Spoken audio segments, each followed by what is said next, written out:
Assalamualaikum students, welcome to Funds Academy with lecture number that is 16.2. Lecture number 16.2 baba. 16.2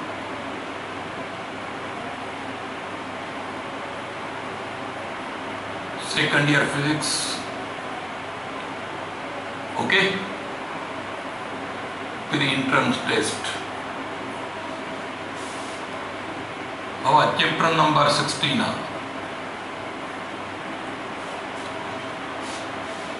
But today's topic is यानी असा अजो की topic में बाबा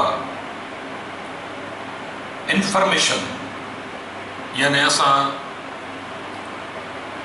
radio जरिए radio की तो कम करे, हाउ डज रेडियो वर्क्स. ओके, असा रेडियो वेव जरिए इंफॉर्मेशन की ना मोकली पिया तो असा एक डिस्कस कयो माना गुजरियल लेक्चर में तो जेका ट्रांसमिटिंग एंटीना है उन ट्रांसमिटिंग एंटीना छा है बाबा एक सिंपल कंडक्टर माना हिकिड़ी थिक तार आहे उनमें असां सिंपली ऑक्सीलेटर यानी ऑक्सीलेटर लगाए जेको आहे सो ऑक्सीलेटर लगाए असां बाबा छा था कयूं असां हाणे इहो ऑक्सीलेटर छा आहे. ऑक्सीलेटर सिंपली हिकिड़ो अल्टरनेट जनरेटर आहे. इन में अल्टरनेट वोल्टेज तव्हां बाबा अप्लाई कयो इन राड के त नतीजे में इन राड में फ्री इलेक्ट्रॉन्स आनी ऑक्सीलेट थींदा पर एक्सेलरेशन सां. नतीजे तौर जेका फील्ड पंहिंजो डायरेक्शन हिते ई हिते चेंज पई करे हाणे इहा फील्ड रेडिएट थींदी या फील्ड प्रोपेगेट थींदी. रुगो हिकिड़ी फील्ड न आहे पर उन सां गॾु जेका ॿी फील्ड बि आहे माना ये ॿई फील्डूं जेके म्यूचुअली परपेंडिकुलर आहिनि they will propagate in space. Now these two waves electromagnetic are called electromagnetic waves because these two waves consists of electric and magnetic fields. Baba Maxwell आणि ये केतरी speeds are with velocity of light. Maxwell इन जी speed measure कई by using this formula. Here you know that mu naught is permeability of free space for magnetic field and epsilon naught is permittivity of free space for electric field. तो ये formula इस्तेमाल करें mister Maxwell 3 into 10 power 8 meters per second या electromagnetic wave की रफ्तार.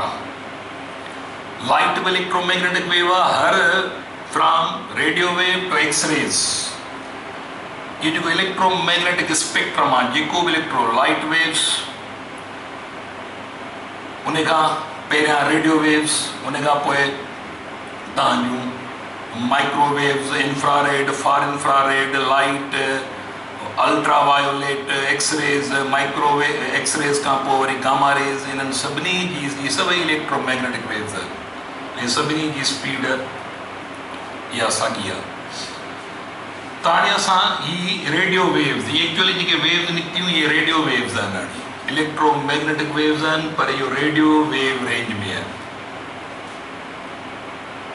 हाणे असां इन्हनि वेव्स खे बाबा यानी कम्युनिकेशन लाइ इस्तेमालु था कयूं पैगाम रसानी लाइ इस्तेमालु था कयूं. इहे ई वेव्स कीअं रेडियो ज़रिए ट्रांसमिशन कबी आहे.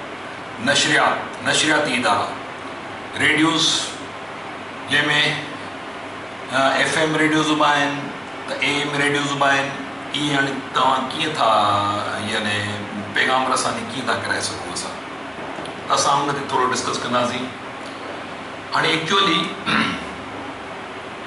एंटीना मां बाबा ये जेका वेव निकिरे थी फर्स्ट कयो असां हिनखे सिंपल नमूने सां एंटीना मां हीअ जेका वेव निकिरे थी इहा एक्चुअली रेडियो वेव आहे या रेडियो वेव सॾिबी, ठीकु आहे। ऐं रेडियो वेव जी जेका फ्रीक्वेंसी हूंदी आहे, माना जेका वेव लेंथ हूंदी आहे, that ranges from 0.1 metre to 10⁻6 metres, माना इन खां वञा वधीक, माना इहो तक़रीबन थियो वञे 1 सेंटीमीटर, तक़रीबन 1 सेंटीमीटर टू 10 पावर, यानी 1,10,000 लख 10 लख। 1 सेंटीमीटर खां वेंदे 10 लख मीटरनि ताईं इहा रेडियो वेव जी वेव लेंथ हूंदी आहे। वेव लेंथ यादि रखे छॾियो।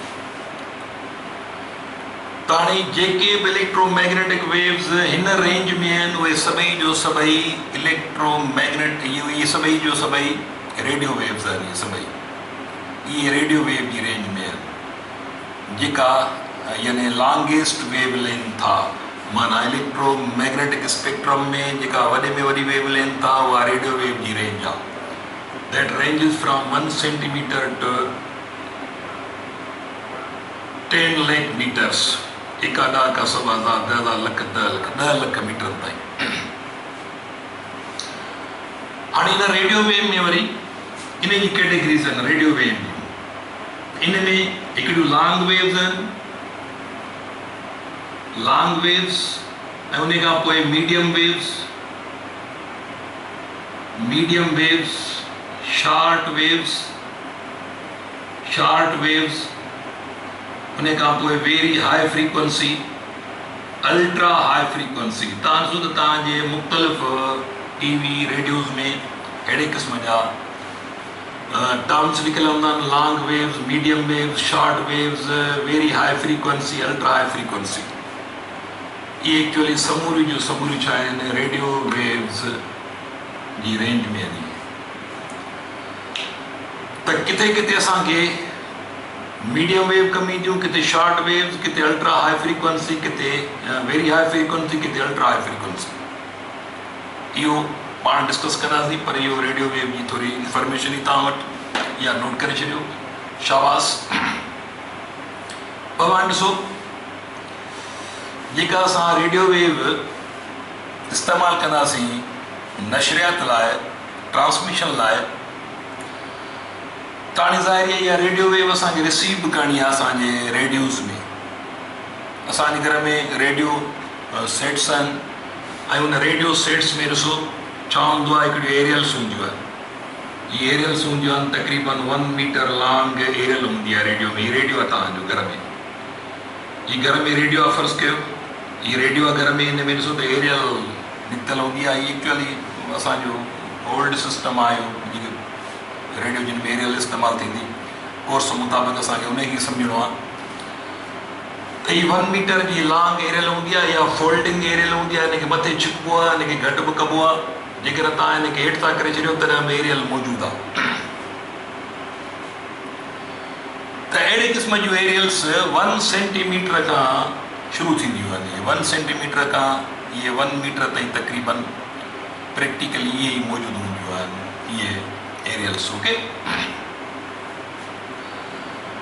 हाणे एंटीना जी थ्योरी हीअ आहे त जेकर तव्हां हिन जा डायमेंशन केतिरा, हिन जो डायमेंशन माना हिन जी लेंथ आहे 1 मीटर, त हीअ एरियल 1 मीटर लॉन्ग वेव खे रिसीव करे सघे थी, जंहिंजी उन वेव खे इहे रिसीव कंदी जंहिंजी वेव लेंथ 1 मीटर हुजे। यादि रखे छॾियो त घर में रेडियो में रिसीविंग एंटीना जी जेका वेव लेंथ हूंदी, यादि रखे छॾियो, जेका एंटीना जो डायमेंशन हूंदो, जेका ड्रैग हूंदी, जेकर 1 मीटर ड्रैग आहे, त हाणे इहा एरियल छा थी करे सघे, 1 मीटर लॉन्ग वेव खे रिसीव करे सघे थी।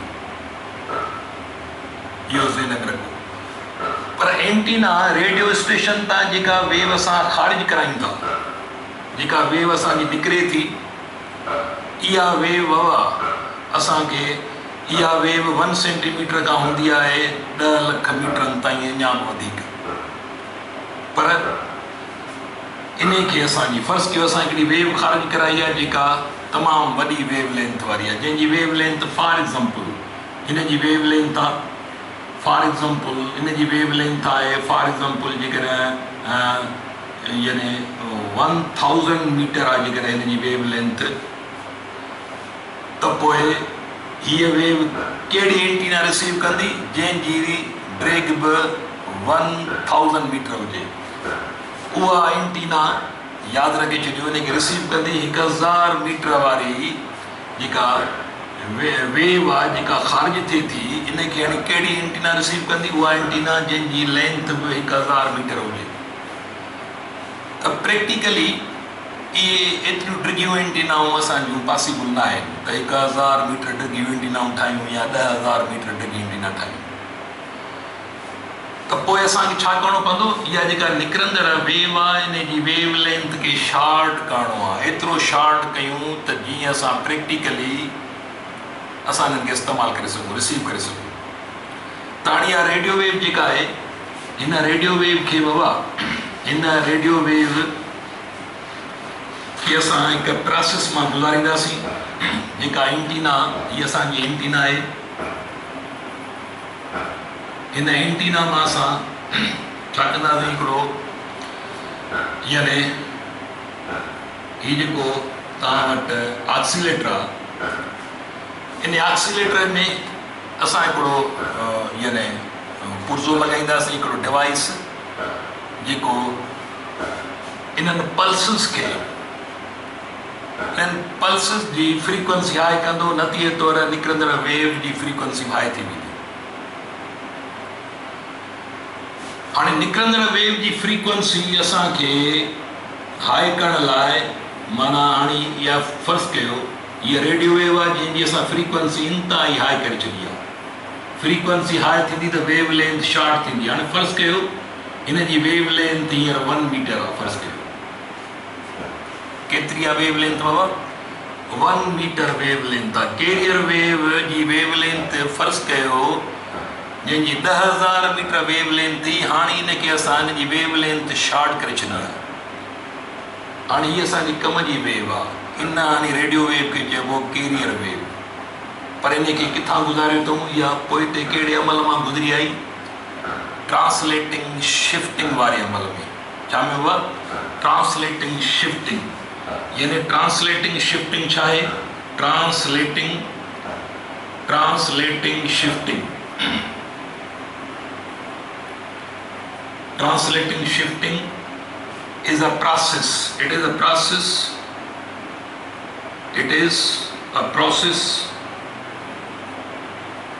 by which the frequency of radio wave is highly increased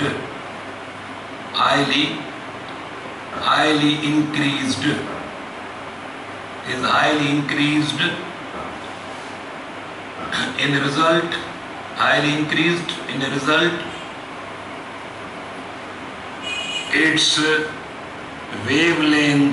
its wavelength decreases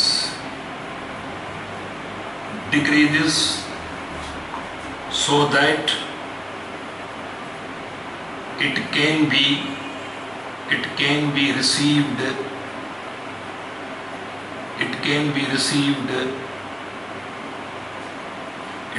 received by practically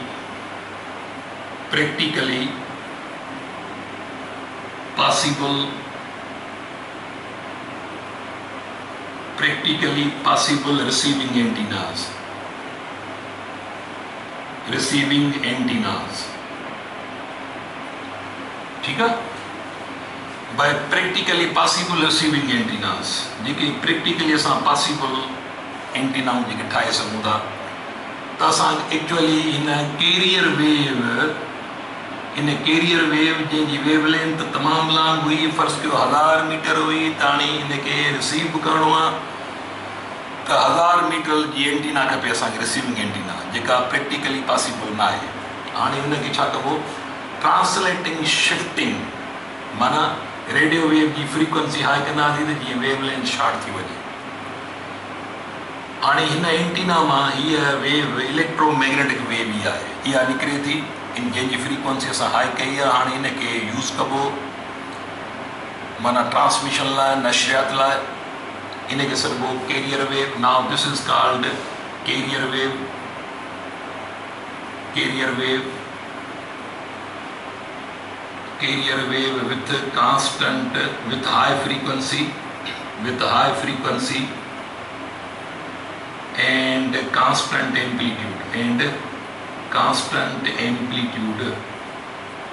with high frequency and constant amplitude। हाणे ये कैरियर वेव आहे बाबा। हाणे ओके, हाणे इहा कैरियर वेव असां वटि अची वई। मां हिनखे हाणे मिटायां थो, इहो नोट कजो, हिकु नंढी स्टोरी आहे त एंटीना मां असां कैरियर वेव जारी कराई आहे बाय ट्रांसलेटिंग शिफ्टिंग प्रोसेस। त ट्रांसलेटिंग शिफ्टिंग प्रोसेस छा आहे? इहो रेडियो वेव जी फ्रीक्वेंसी हाई थो करे, उनखे हाणे high frequency and constant amplitude वारी वेव खे हाणे हिनखे चइबो कैरियर वेव। ओके, हाणे छा कंदासीं बाबा? इहा जेका कैरियर वेव आहे, जेका ट्रांसमिटिंग एंटीना मां रिसीव थी रही आहे, ये ट्रांसमिट एंटीना है, इन में असां छा कयो आहे? ये कैरियर वेव असां ग्राफिकली था ॾेखारियूं। इहा कैरियर वेव असां ख़ारिज कराई आहे। हाणे हिनखे रेडियो सिग्नल बि चइबो। एक्चुअली हीअ जेका कैरियर वेव आहे, कैरियर वेव, हिनखे radio signal, also called radio signal, इनखे रेडियो सिग्नल चवंदासीं। Okay, also called radio signal. ॾिसो बाबा, हाणे छा कंदासीं? असांखे ज़ाहिरी आहे नशरियात करणी आहे। छा मोकिलिणो असांखे? रेडियो में ॾिसो त आवाज़ बि ईंदो। रेडियो में असां मुख़्तलिफ़ वॉइसिस, उन में तव्हां गीत ॿुधो था पिया, तव्हां तकरीरूं ॿुधो था, ख़बरूं ॿुधो था पिया, म्यूज़िक ॿुधो था पिया, तव्हां मुख़्तलिफ़ क़िस्म जूं, माना तव्हां कान को आवाज़ रिसीव था कयो। हाणे जेको तव्हां आवाज़ रिसीव था कयो, एक्चुअली जेका इहा इंफॉर्मेशन, इनखे चइबो इंटेलिजेंस। चाहे तव्हां कहिड़े क़िस्म जो आवाज़ रिसीव कयो, या इंटेलिजेंस आहे।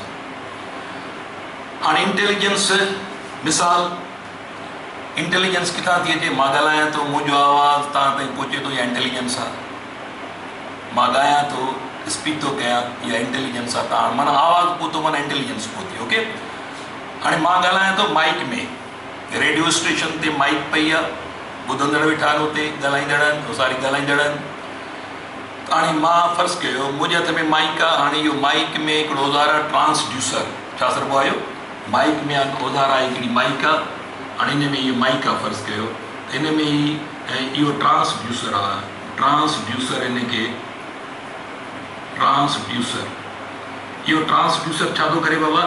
इहो यादि रखे छॾियो त मुंहिंजो वॉइस यानी साउंड एनर्जी कन्वर्ट कंदो इलेक्ट्रिकल एनर्जीअ में। माना इहा मां ॻाल्हायां थो त इहा साउंड एनर्जी कन्वर्ट थी थिए छा में? इलेक्ट्रिकल एनर्जीअ में। त साउंड एनर्जी इलेक्ट्रिकल एनर्जीअ में, हाणे इहा तार में इलेक्ट्रिकल पल्सिस पैदा थींदा। इहे तार में इलेक्ट्रिकल पल्सिस पैदा थींदा। इहे पल्सिस वरी असां मोकिलियूं था एंटीना तरफ़, पर डिफरेंट प्रोसेस मां थींदा ईंदा। त हीउ ट्रांसड्यूसर जेको आहे, इलेक्ट्रिकल एनर्जीअ खे यानी साउंड एनर्जी खे इलेक्ट्रिकल एनालॉग, माना साउंड एनर्जी इलेक्ट्रिकल एनर्जी में थी कन्वर्ट थी, हिनखे इलेक्ट्रिकल एनालॉग चइबो। ओके, हाणे electrical pulses once again carrier wave सां गॾु इहे जेके पल्सिस वेंदा, इहे पल्सिस वरी हिन एंटीना मां वरी ज़ाहिरी आहे इलेक्ट्रिकल पल्सिस, हिन एंटीना में वरी छा थींदो? मुख़्तलिफ़ प्रोसेस मां इहे जेका साउंड एनर्जी कन्वर्ट थी वई इलेक्ट्रिकल एनर्जी में, या इलेक्ट्रिकल एनर्जी वरी मोकिलियूं था पल्सिस जी सूरत में एंटीना तरफ़। इहा एंटीना वरी हिकिड़ी ॿी लहर बि ख़ारिज कंदी, ॿी इलेक्ट्रोमैग्नेटिक वेव। हाणे उहा इलेक्ट्रोमैग्नेटिक वेव जेका आहे, हाणे इहा इंटेलिजेंस ते मुश्तमिल आहे। हिन में ही वॉइस मां कन्वर्ट थी आई आहे, इहा आवाज़ मां कन्वर्ट थी रही आहे, उनखे हिनखे सॾिबो audio signal. Audio signal, okay, हिनखे ऑडियो सिग्नल चइबो।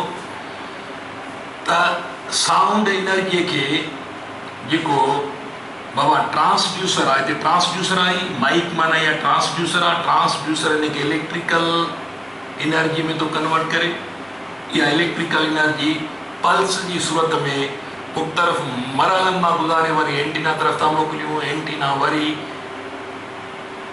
उन इलेक्ट्रिकल पल्स खे कन्वर्ट थी करे छा में वरी इलेक्ट्रोमैग्नेटिक वेव में। हाणे ॿ वेव्स आहिनि, हिकिड़ी कैरियर वेव जेका ऑक्सीलेटर ज़रिए निकिरे थी पई, ॿी ऑडियो सिग्नल आहे जेको साउंड एनर्जी कन्वर्ट थी आई आहे इलेक्ट्रिकल एनर्जी में, माना इलेक्ट्रिक या बेसिकली इहा एनर्जी आहे, इलेक्ट्रोमैग्नेटिक वेव एनर्जी आहे। हाणे ॿ लहरूं तव्हां जूं इहे क्रिएट थी आयूं, त हिकिड़ी आहे कैरियर वेव, हिकिड़ो ऑडियो सिग्नल आहे। ओके, माना हिकिड़ो ॿिए लफ़्ज़नि में रेडियो सिग्नल आहे, हिकिड़ो ऑडियो सिग्नल आहे, हिनखे तव्हां ऑडियो सिग्नल चवंदो। हाणे हीअ उहा वेव आहे जंहिंमें इंफॉर्मेशन आहे, जंहिंमें इंटेलिजेंस आहे। त हिन वेव में छा आहे, हिन वेव में इंटेलिजेंस आहे, इंटेलिजेंस, हिन वेव में इंटेलिजेंस आहे, माना इंटेलिजेंस माना का इंफॉर्मेशन आहे। त हाणे इहो लेक्चर असां हिते लेक्चर वाइड थी वेंदो, वरी ॿिए सेक्शन में असां हिनखे खणूं था पिया। त सम्झिजो ॻाल्हि खे, असां ॿ वेव्स तयारु कयूं आहिनि, हिकिड़ी ऑक्सीलेटर ज़रिए असां एंटीना मां हीअ लहर कढाई आहे जेका बेसिकली रेडियो वेव ई उनखे ट्रांसलेटिंग शिफ्टिंग वारे अमल मां गुज़ारे हिनखे हाई फ्रीक्वेंसी करे हिनखे हाणे कैरियर वेव करे छॾियोसीं। बेसिकली इहो रेडियो ई सिग्नल आहे जंहिंजी फ्रीक्वेंसी असां हाई करे वेव लेंथ शॉर्ट करे छॾीसीं, फर्स्ट कयो 1 मीटर ताईं करे छॾी आहे। हाणे इहा वेव असां लाइ लाज़मी आहे, या इहा बुनियादु आहे।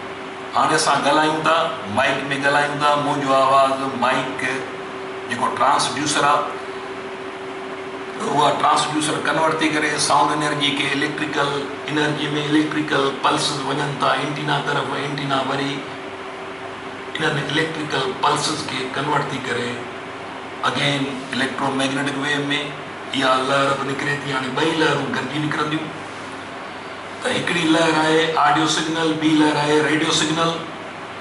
हिन ऑडियो सिग्नल में इंटेलिजेंस आहे, जॾहिं त ही रेडियो सिग्नल इन में का बि इंटेलिजेंस न आहे, सिर्फ़ु एनर्जी आहे। इहा कैरियर वेव साबित थींदी, इहा ढोईंदड़ आहे, इहो स्वार असां ठाहियो आहे हिकिड़ो।